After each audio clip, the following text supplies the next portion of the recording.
11문 하나님의 섭리의 사역은 무엇입니까? 답. 하나님의 섭리의 사역은 하나님이 가장 거룩하고 지혜롭고 권능 있게 자신의 모든 창조물과 그 모든 행동을 보존하시고 통치하시는 것입니다.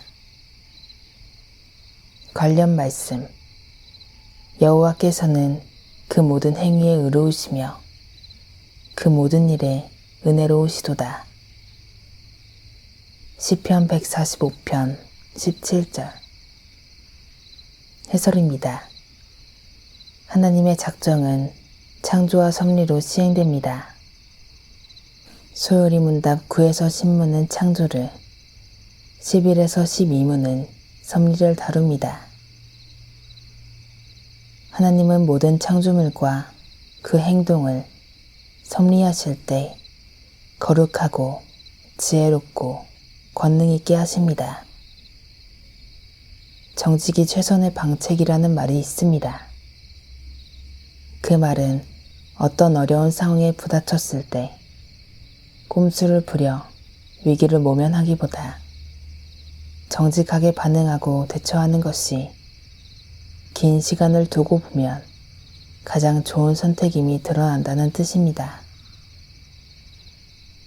하나님은 거룩하게 하는 것이 옳기 때문에 또 거룩하게 하는 것이 가장 좋은 결과를 가져오기 때문에 거룩하게 섭리하십니다. 의도가 아무리 좋아도 지혜가 없으면 소용이 없습니다. 거룩하되 지혜로워야 합니다. 지혜 없이 거룩하기만 한 계획은 의도치 않은 결과를 가져오기 쉽습니다. 너무 많은 사슴 때문에 생태계가 교란되었던 미국의 옐로스톤 국립공원의 이야기를 들어보셨나요?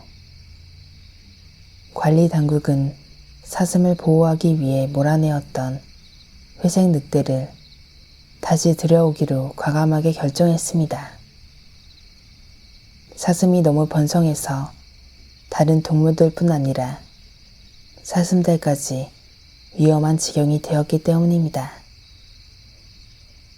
늑대가 다시 나타나자 늑대의 먹이인 사슴은 줄어들었지만 그동안 사슴 때문에 잘 자라지 못하던 나무들이 무성해졌고 그에 따라 다른 여러 동물의 개체수도 증가했습니다. 이처럼 사람의 계획은 불완전하지만 하나님의 섭리에는 항상 지혜가 가득하므로 우리는 불평하기 전에 하나님의 섭리를 인정하고 시간이 흐를수록 무엇이 옳게 판명나는지 살펴보아야 합니다. 반면 아무리 거룩하고 지혜로운 계획일지라도 실행에 옮길 힘이 없으면 탁상 공론에 지나지 않습니다. 대통령 후보가 선거 기간에 여러 가지 장밋빛 공약을 내걸지만 실행력이 없으면 이는 모두 헛된 공약에 지나지 않습니다. 하지만 하나님은 당신의 섭리를 의도하신 대로 집행할 능력이 있으십니다.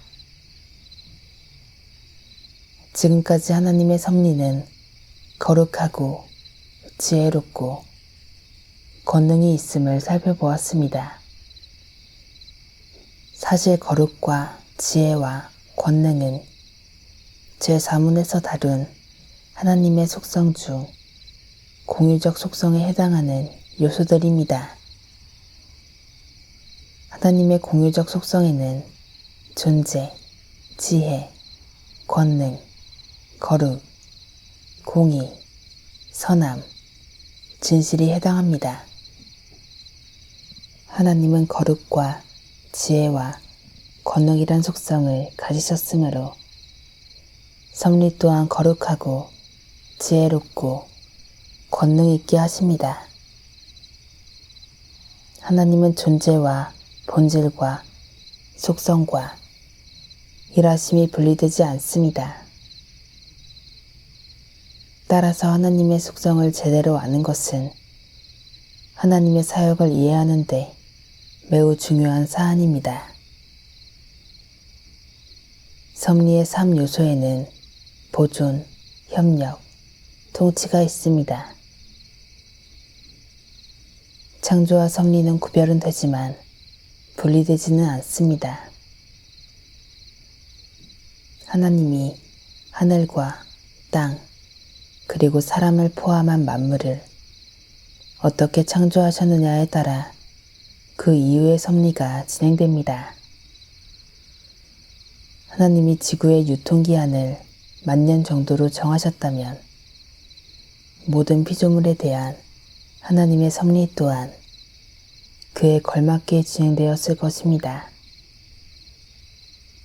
어떻게 보면 창조는 하나님이 피조물을 협력시키셔서 만물을 만드시는 것이고, 섭리는 하나님이 피조물의 협력을 통하여 그 만물을 지속시키는 것이라고 할 수 있습니다.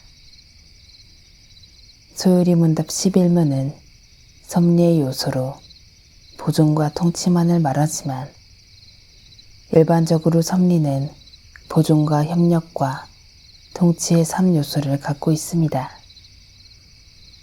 이 세 가지 요소 역시 정확하게 분리되지 않고 서로 겹치는 부분이 있습니다.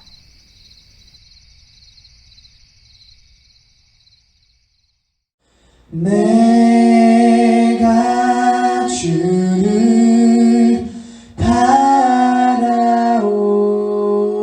바라오니 성실과 정직으로 나를 보호하소서.